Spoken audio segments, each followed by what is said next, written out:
Okay, so welcome to our telescope clinic. We had the idea to do telescope clinics right around the last time we did it was a few years ago. And what we discovered was that people were bringing telescopes to us after the holidays because they'd gotten them for gifts or whatever. They had no idea how to use them. Like they didn't know which end to look in, where the eyepiece went, how to point it at things. So there was a lot of it seemed like people were running out and buying a telescope because it was the holidays. They found a bargain somewhere and they brought it home. They have no idea how to use it. So we had this idea that we'd start giving these telescope clinics to just teach people how to use the instruments they already had.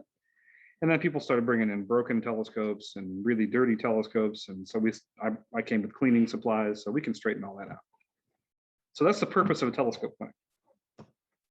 Let me tell you a little bit about my group. I'm the president of the Syracuse Astronomical Society. We were founded in 1971. So was I, by the way. That's the year I was born.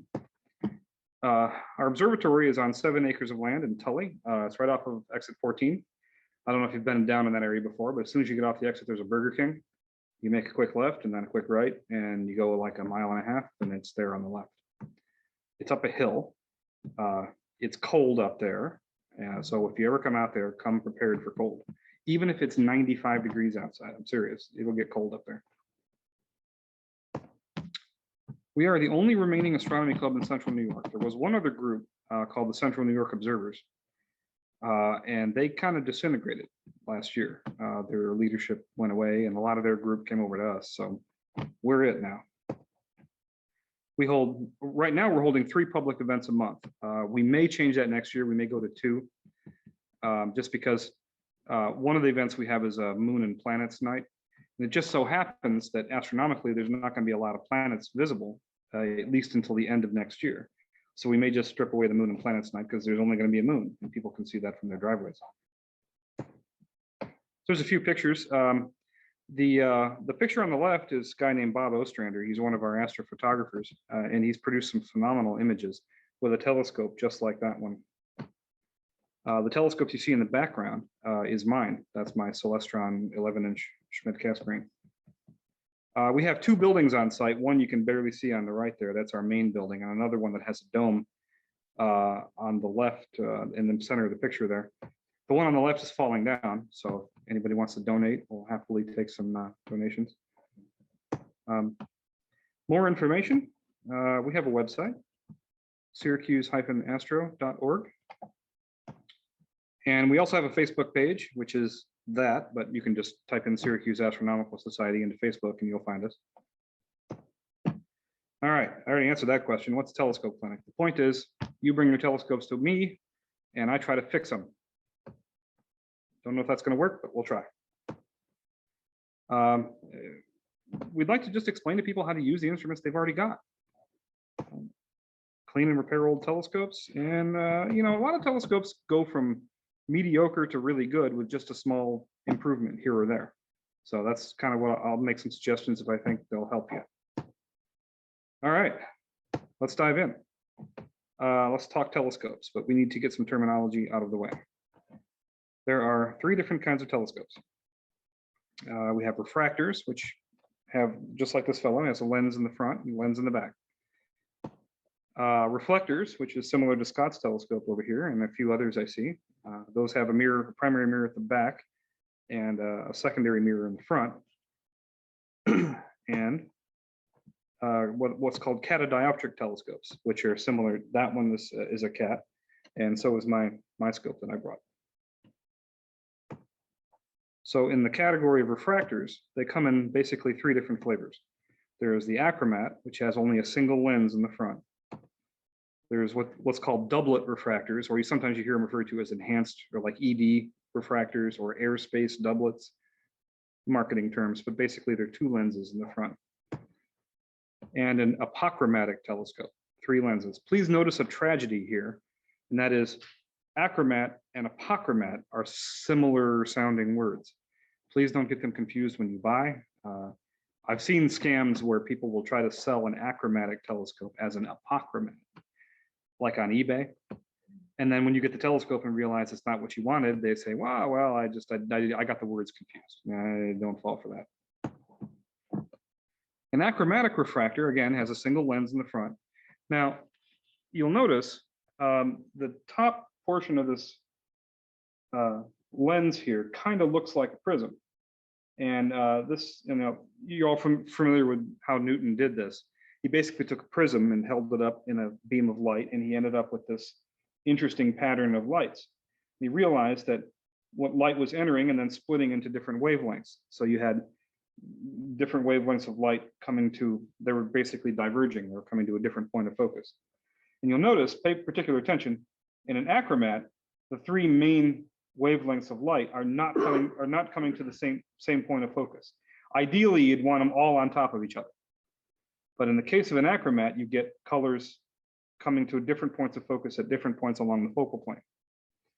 And the result is a phenomenon called chromatic aberration. So what you have when you look at a bright object is you have some bluish tinge on one end of the image, and kind of a yellowish or sometimes a reddish tinge along the bottom. That would be tolerable if you could look at the moon and see features, but you can't. It's basically just a blur. And that's a result of the fact that the wavelengths of light aren't coming to the same point of focus. So there's some advantages to achromatic refractors. They're really cheap. Good way to get your hands on a beginning telescope, like I did when I was a kid. You get some tolerable views of the moon and planets. They're not great and they're not well detailed, but I mean, you can easily see, for instance, that Saturn has rings and Jupiter has moons. Those are things worthy of discovery for a young mind. They're sealed optical tubes. So basically they never get dirty and they never require any adjustment. They're always going to be the best focus that you can get. Disadvantages, of course, they're poor quality, they're cheaply made. Particularly the mounts. The mounts are very unstable, so it's hard to keep them steady. They're shaky, unstable mounts. And the eyepieces are really subpar. They don't put any effort at all into making quality eyepieces for an achromat. The doublet refractor uses two lenses. One it's basically, and oftentimes they're two different kinds of glass. And you can see that the doublet does a little bit more competent job of bringing the wavelengths of light into a tighter ball of focus, okay? And the result, you can see, you can actually pick out surface features on the moon. You can pick out craters, you can pick out mountain ranges, you can see shadows, that sort of thing. But you can still see, if you pay close attention, that there's a little bit of a tinge, a yellowish tinge up there, and a little bit of a bluish tinge down here. But you got yourself a quality instrument now. Because a chromatic aberration isn't really going to bother you too much when it comes to planets. You're going to pick out basically the same detail that you can with a more expensive scope. The advantages to a doublet is basically it's the best trade-off. It's the best compromise between quality, cost, and quality. Good ED doublets run anywhere from $800 to $1,000. But they're a little bit expensive, but they come with more stable mounts, better quality eyepieces, and they're going to serve you a lot better. There's some minor chromatic aberration, but you're only going to see that typically on brighter objects. And you can play games with filters to reduce the effect of chromatic aberration. That's a different talk. It's a good entry-level scope for astrophotography. Several members of our group actually have ED refractors, and they take some really nice images. Disadvantage are most of the good ones don't come with really good quality mounts. I mean, they're competent mounts, much better than you can get with achromats. But generally, when people buy these doublet refractors, they buy only the optical tube because they want a separate mount.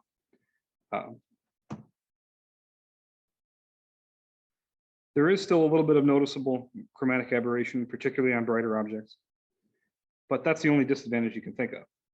Now, the apochromatic telescope, or the refractor, has a combination of three lenses that are carefully selected to bring all three wavelengths of light into a precise focus. And you can see the result. There's no chromatic aberration.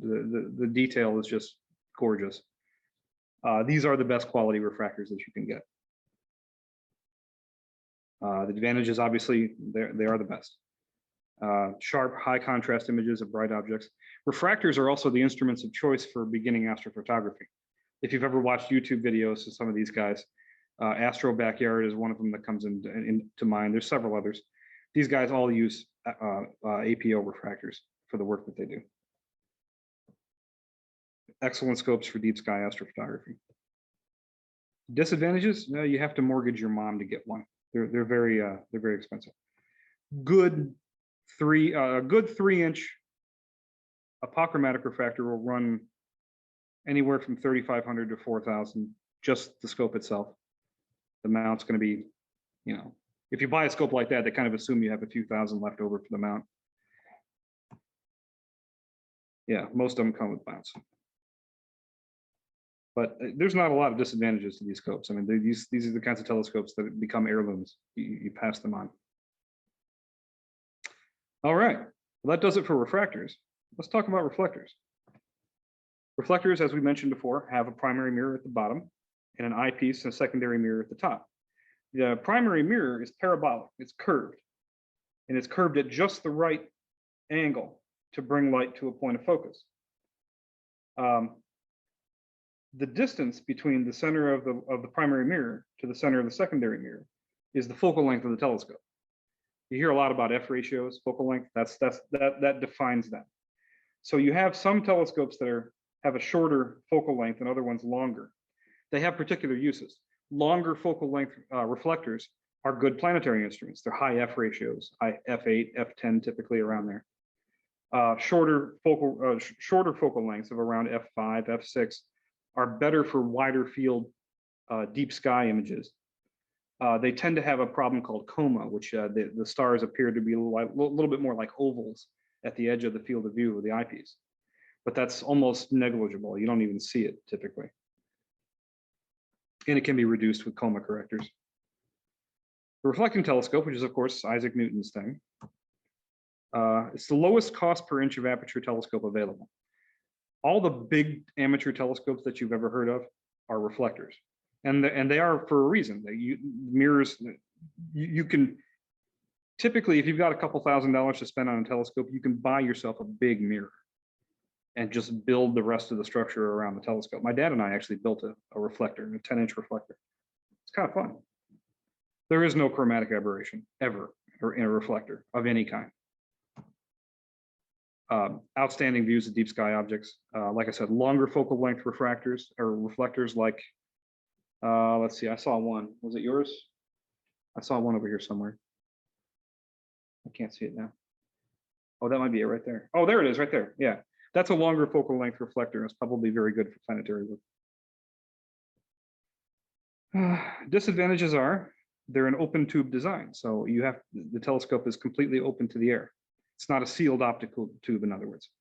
So the problem becomes it collects dust and cobwebs and all kinds of stuff that have to be cleaned regularly.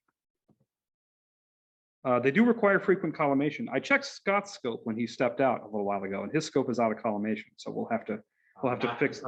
Yeah, we'll have to fix that before he leaves. What is collimation? Collimation refers to a careful alignment of the primary and the secondary mirror. If you have the mirror that's just tilted a little bit or shifted in one way or the other, I'll explain more of this when we're actively working on the scopes. But basically, if the optics aren't aligned, you're not going to get a clean image. It's going to look a little fuzzy. But we have ways of fixing that. They're typically they're big, they're heavy, awkward to use. They're large instruments. I mean, if you have a large reflector, you know what I'm talking about. These are a few of these are pictures that I picked off the internet. I mean, the one on the left, this guy came off of an ad on the Cloudy Nights website. That's for it's a 16-inch telescope. These are all 16-inch reflectors, and you can see huge mirror at the bottom, little mirror at the top, and then your focuser at the top. This is a commercial scope made by Explorer Scientific, and this is just a home-built plywood and sonotube. You know, this is a home-built scope. But they're all basically give the same image. The telescope on the far right here is our own 16-inch cave reflector. That's an F8 cave reflector. That's the one that will greet you in Tully if you ever come down to see us. All right, 2 down, 1 to go. The catadioptric telescope they come in 2 main flavors. There's a Maksutov Cassegrain, which is the one that I brought there, and the Schmidt Cassegrain. Now, there's some exotic types of catadioptric telescopes, but I'm not going to. These are the ones that you typically see for amateur work. They basically come in 2 flavors. The Maksutov, has a corrector plate, which I don't know if you can see my telescope. It has a corrector plate in the front here, but it's curved, just slightly. There's a particular reason for that. Maxutovs have a primary mirror at the base and a corrector plate at the front. And when the light enters the corrector plate, it's not shown on this picture, but that angle is critical for making the image.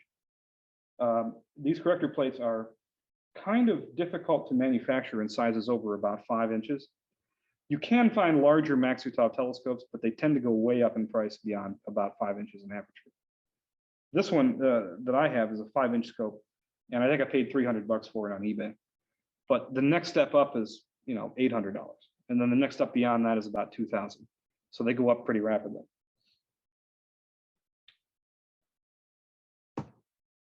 So for the Maxutovs, the advantages are they really are planetary instruments. They're outstanding telescopes for moon and planets. And those are really the things that you look at. You look outside your living room window and you see that there's a big ball up there. It's Jupiter, and you rush outside. I'm not going to bring one of those giant 16-inch telescopes out just to look at that. The Maxutov gets more use for that purpose. So in that sense, they're actually they're the telescopes that you use more often. The big ones only come out when you've got a good long night of work ahead of you. But if you just want to get a look at the moon, that's the one you grab. The views through these Maxutov cascranes are actually about the same as an equivalent sized apochromatic refractor. Now, if you think back, the apochromat was the 3-lens element one.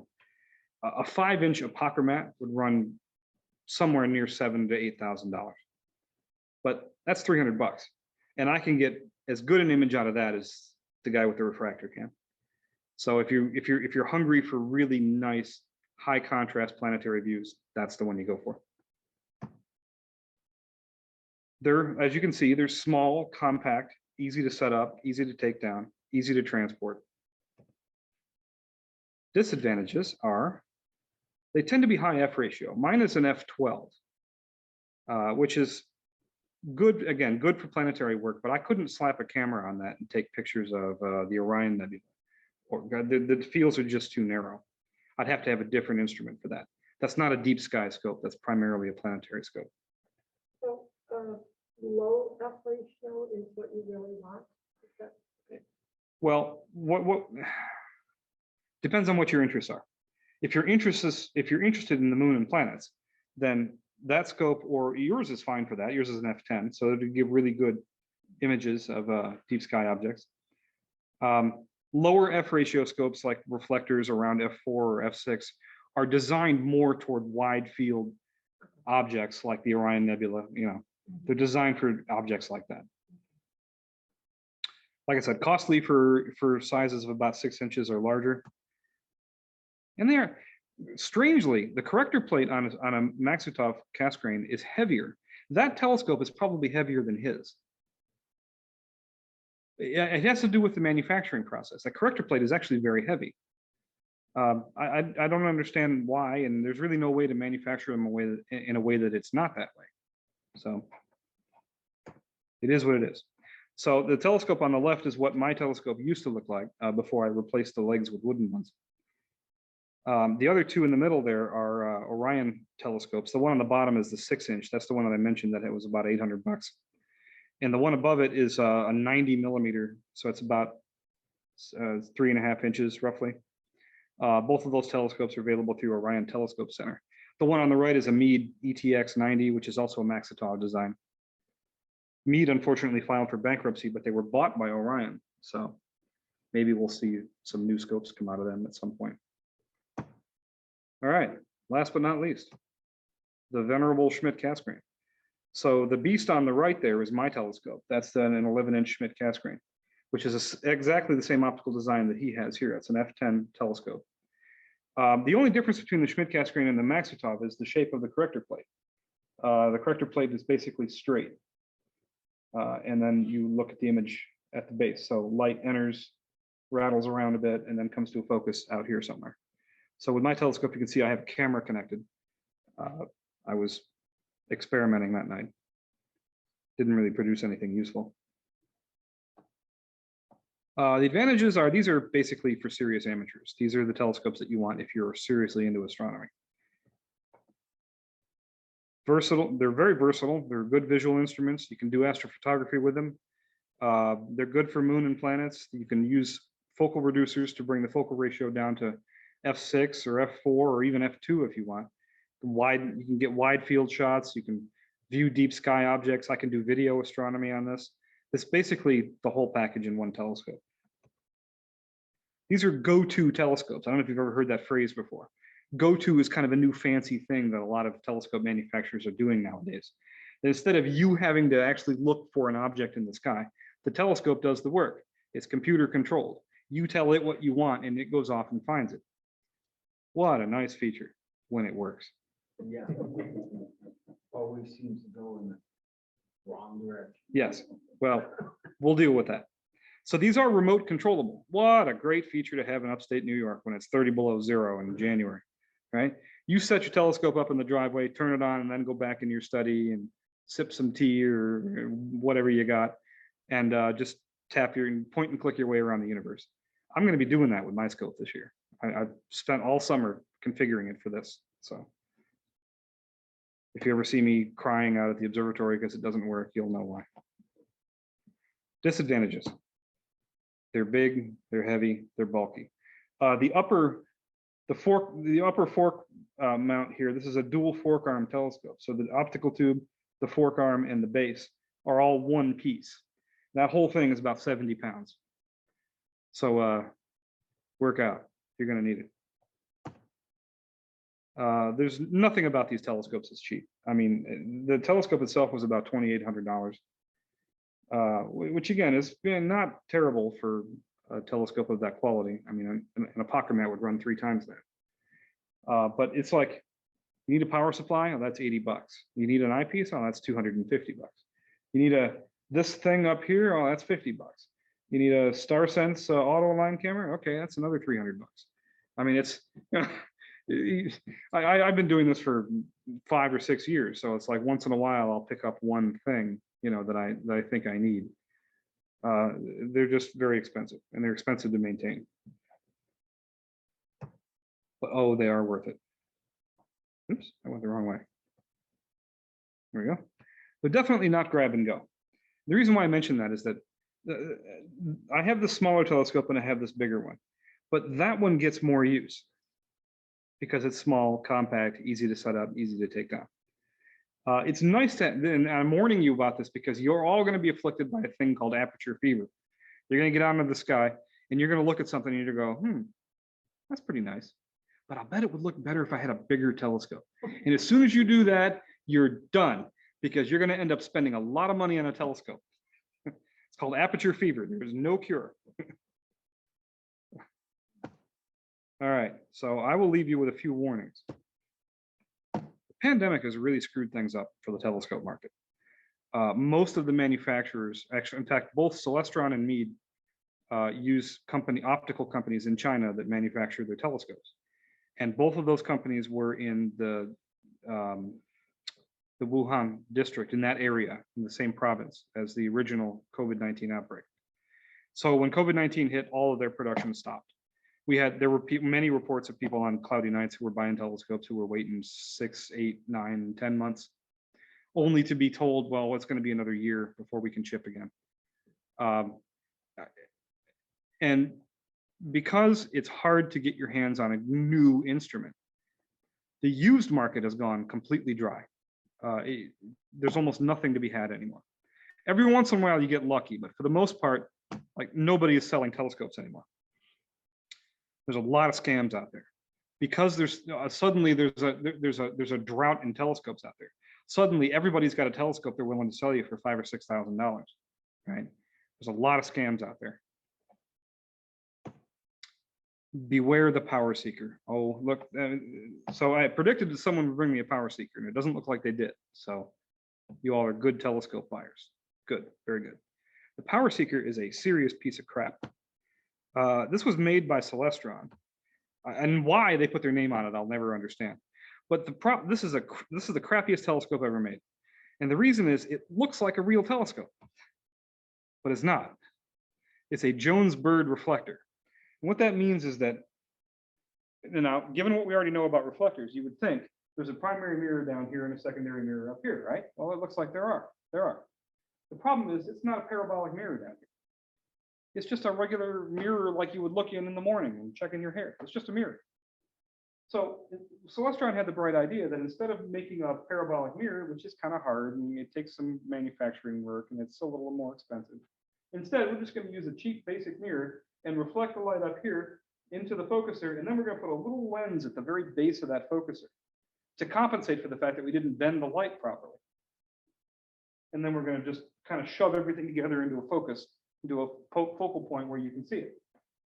Terrible, terrible design. You can see the moon through it, maybe a little bit, but the view is going to look like an achromat. It's going to look really crappy. Anything else is going to look even worse. Please tell your friends, anyone you love and care about, avoid the power seeker. It's horrible. All right, so here's some typical scams. I just found these on eBay, by the way. You can have a lot of fun just like Googling telescopes, and all these weird Chinese manufacturers come out of nowhere. Like here's one, beginner astronomical telescope, night vision for HD viewing space star moon USA. Awesome. Don't buy this for your worst enemy. I'm telling you, this is terrible. People seem to be really enamored with this idea of attaching their cell phones to telescopes. Seems like a romantic idea, right? I mean, these are high definition cameras we're carrying on our pockets. But look at the mount. How stable do you think that is? You're never going to get anything out of that. These little spotting scopes come out of nowhere. Oh, by the way, SV Bony is Chinese for Harbor Freight. Okay, just avoid it. Seriously. 875X. You guys know anything about the power of a telescope? Typically, the powers that you use are going to be around maybe a 80 to 150 power. Anything beyond that, your image is going to be, it's going to be like reading a newspaper like this. You know, you're not going to be able to see anything. This is just marketing nonsense. You know, another thing that ought to trouble you, given what you know now about refractors, and think about this one here in front of you. Notice how long it is from the front to the back. That's the focal length of the telescope. But look at how short that is from the primary mirror to where the eyepiece is. What do you think the image looks like? It's gonna that's an achromat every day of the week. It looks terrible. Oh, and look at the picture though. The picture looks awesome. But you're never going to get that out of that. So, and this is just comical. Like I don't know. I wouldn't. Oh, I'm gonna be started. So if you see SV Bony, just think crap and just move on. All right. Here's a couple other ones. So shortly after the pandemic started, and we started seeing a drop in new shipments of telescopes from Celestron and Meade, and then later Orion Telescope Center and the other smaller manufacturers like Explorer Scientific, everything dried up all of a sudden. You started seeing this stuff on Facebook, where they would pull stock images of telescopes and stuff like that, and try to sell you telescopes for ridiculous amounts of money. Like, look at this. This telescope, $3,000. They're going to sell it to you for $89.99. That is a scam. They're trying to get you to send $100 in, and then they're going to say, "Oh, we don't have a telescope. Sorry." File a complaint with our Chinese company you'll never reach. You know, it's like this is $89.99. Yep, that's that telescope right there. How much you pay for yours? Probably not $90, right? Yeah. So, and there's another one. Amazon is no different, right? I mean, they're just throwing everything out there. You know, I mean, these telescopes aren't worth 49 cents, no less $49. Nobody does any quality checking anymore. It's up to us. At the end of the day, the best telescope is the one that you use. That's it. Let's fix some telescopes.